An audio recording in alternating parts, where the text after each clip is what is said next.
알베르 카뮈의 이방인 1부 제1장. 오늘 엄마가 죽었다. 아니, 어쩌면 어제, 모르겠다. 양로원으로부터 정보를 한 통 받았다. 모친 사망, 명일 장례식, 근조. 그것만으로는 아무런 뜻이 없다. 어쩌면 어제였는지도 모르겠다. 양로원은 알제에서 80km 떨어진 마ren고에 있다. 2시에 버스를 타서 오후 중에 도착할 생각이다. 그러면 밤샘을 할 수 있고 내일 저녁에는 돌아올 수 있으리라. 나는 사장에게 이틀 동안의 휴가를 청했는데 그는 사유가 그러한 만큼은 거절할 수 없었다. 그러나 좋아하지 않는 눈치였다. 나는 그에게 이런 말까지 했다. 그건 제 탓이 아닙니다. 이 사장은 아무 대꾸도 하지 않았다. 그제야 나는 그런 소리를 하지 말았어야 하는 걸 그랬다고 생각했다. 따지고 보면 내가 변명을 할 필요는 없었던 것이다. 오히려 그가 나에게 조율을 표현해 주는 것이 마땅했다.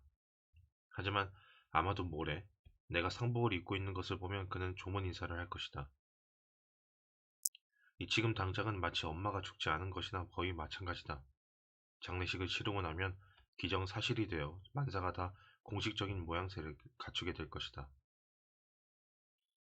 나는 2시에 버스를 탔다. 날씨가 몹시 더웠다. 나는 평소와 다름없이 셀레스틴의 식당에서 점심을 먹었다. 식당 사람들은 모두 나에 대하여 매우 마음 아파했고 셀레스틴은 나에게 말했다. 하나밖에 없는 어머니신데. 내가 나올 때는 모두들 문간까지 따라 나왔다. 나는 좀 어리둥절한 상태였다. 왜냐하면 에마뉴엘의 집에 올라가서 검은 넥타이와 상장을 빌려야 했기 때문이다. 에마뉴엘은 몇 달 전에 그의 아저씨를 잃은 것이다. 나는 버스를 놓치지 않으려고 뛰어갔다.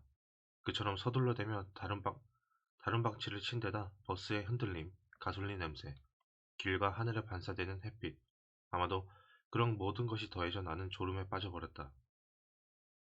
나는 차를 타고 가는 동안 거의 내내 잤다. 잠을 깨고 보니 어떤 군인에게 몸을 기대고 있었는데 그는 나에게 웃어 보이며 먼 데서 오느냐고 물었다. 나는 더 말하기가 싫어서 네 하고 대답만 했다. 양로원은 마을에서 2km 떨어진 곳에 있었다. 나는 걸어서 갔다. 즉시 엄마를 보고 싶었다. 그러나 관리인이 내게 양로 원장을 만나야 된다고 했다. 이 원장이 바빴으므로 나는 조금 기다렸다. 그동안 줄곧 관리인이 이야기를 했다. 이윽고 나는 원장을 만났다. 원장은 자기 사무실에서 나를 맞아주었다. 레지용 도네르 훈장을 단 키가 작은 늙은이였다. 그는 맑은 눈으로 나를 쳐다보았다.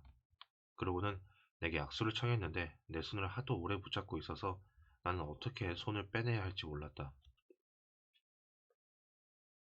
원장은 서류를 뒤적여보고 나서 나에게 말했다. 메르소 부인은 지금으로부터 3년 전에 이곳에 들어오셨군. 의지할 사람이라곤 자네밖에 없었고. 나는 그가 내게 뭔가 나무라는 것이라고 생각하고 설명을 하기 시작했다. 그러나 그는 내 말을 끊으며 말했다. 변명할 건 없네 이 사람아. 나도 자네 어머님의 서류를 읽어보았네만 어머님을 부양할 수가 없는 처지였다고더군. 어머니한테는 요양사가 필요했는데 자네 봉급을 변변치 못하고 사실 따지고 보면 어머니는 여기서 더 행복하셨지. 네, 원장님. 하고 내가 말했다. 그는 이렇게 덧붙였다. 알다시피 어머니께서는 같은 연배의 친구들이 있었거든. 어머니는 친구들과 함께 지난 시절 이야기를 나눌 수 있었지. 자네는 젊어서 자네와 같이 살았더라면 답답해했을 걸세. 정말 그랬다.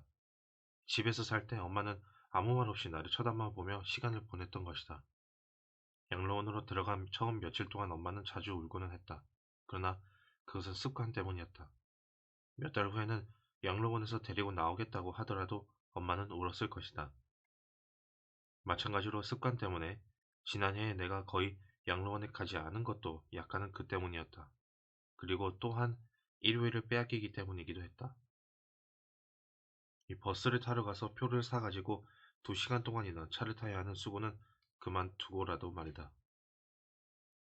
원장은 다시 이야기를 계속했다. 그러나 나는 듣는 둥 마는 둥 하고 있었다. 이윽고 원장이 말했다. 아마도 어머님을 보고 싶을 것 같은데.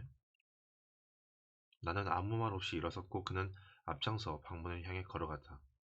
층계로 나서자 그가 설명을 덧붙였다. 조그만 영안실로 어머니를 옮겼네. 난 다른 원우들을 자극하지 않으려고. 재혼자가 하나 죽을 때마다 2, 3일 동안 다른 사람들의 신경이 날카로워지거든.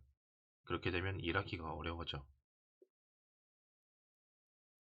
우리는 어떤 앞마당을 지나갔는데 거기에는 노인들이 많았고 그들은 작은 무리를 지어 끼리끼리 이야기를 나누고 있었다. 우리가 지나갈 때는 잠시 대화가 뚝 끊겼다. 그리고 우리의 등 뒤에서 대화가 다시 이어졌다.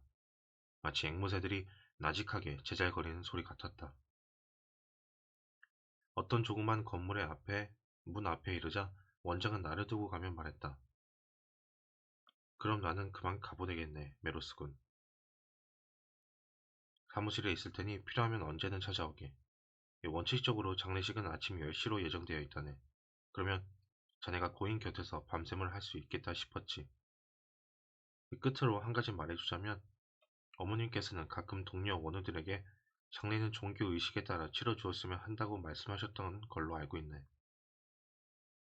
필요한 준비는 내가 다 해두었네. 하지만 자네에게 그 점을 알려주고 싶었어. 나는 원장에게 감사하다고 말했다. 엄마는 무신론자는 아니지만 생전에 종교를 생각해 본 적은 한 번도 없었다. 나는 안으로 들어갔다. 하얗게 회칠이 되고 큰 유리창에 나 있는 매우 밝은 방이었다. 의자들과 X자 모양의 받침대들이 갖추어져 있었다. 그중 방 한가운데에 있는 두 개의 받침대 위에는 뚜껑을 덮은 관이 가루놓여 있었다. 고두 기름을 먹인 판자에 살짝 박아놓은 나사모만이 반짝거리며 눈에 띄었다. 관 곁에는 흰 작업복을 입고 머리에 강렬한 빛깔의 스카프를 두른 아랍인 여자 간호사가 있었다. 그때 관리인이 내 뒤쪽에서 들어왔다. 뛰어온 모양이었다.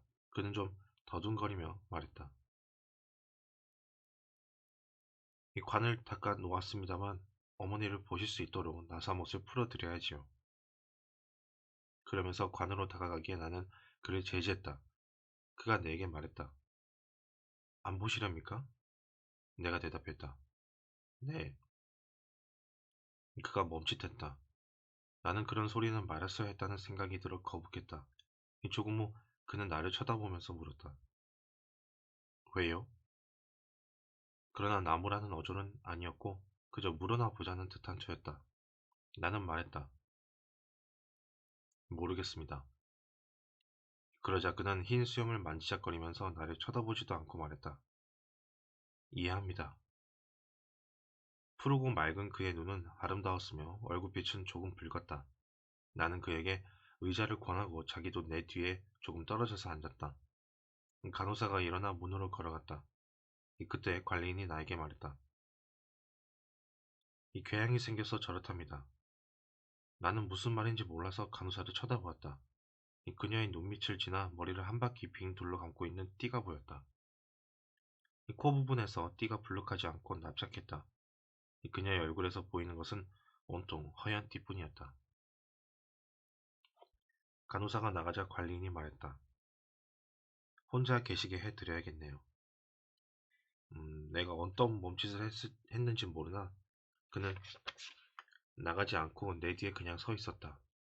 그렇게 등 뒤에 사람이 서 있는 것이 나는 거북했다. 방 안에는 기울어가는 오후의 아름다운 빛이 가득했다. 무늬 말벌 두 마리가 유리창에 부딪히며 붕붕거리고 있었다. 나는 졸음이 오는 것을 느꼈다. 나는 관리인에게 고개를 돌리지 않고 말했다. 여기 오신 지 오래됐습니까? 그자 그가 즉시 대답했다. 5년 됐습니다. 마치 진작부터 내가 그렇게 물어주기를 기다리고나 있었다는 듯이. 그러고 나서 그는 수다스럽게 이야기를 늘어놓았다. 혹시 누가 자기에게 마렌고 양로원에서 관리인으로 생을 마치게 될 것이라고 말했다면 아마 자기는 펄쩍 뛰었을 거라고 했다. 자기는 64살이며 파리 태생이라는 것이었다. 그때 나는 그의 말을 끊고 말했다. 아, 이 고장분이 아니시군요. 그러다가 그는 나를 원장실로 안내하기 전에 엄마 이야기를 했다는 게 생각났다. 그는 나에게 평원지대에서는, 특히 이 지역에서는 날씨가 몹시 덥기 때문에 서둘러 매장을 해야 한다고 말했었다. 자기가 파리에 살았고 그곳이 좀처럼 잊히지 않는다고 내게 알려준 것도 그때였다. 이 파리에서는 시신을 나흘, 때로는 나흘씩이나 묻지 않고 두는 수도 있지만 여기서는 그럴 시간이 없으며 실감을 할 겨를도 없이 벌써 연구마차를 따라가야 한다는 것이었다. 그때 그의 아내가 그에게 말했다. 그만둬요. 이분에게 할 얘기가 아니에요. 영감은 낯을 붉히며 미안하다고 했다. 나는 나서서 아니에요. 정말 아니에요. 하고 말했다. 나는 관리인의 이야기가 맞고 또 재미있다고 느꼈다.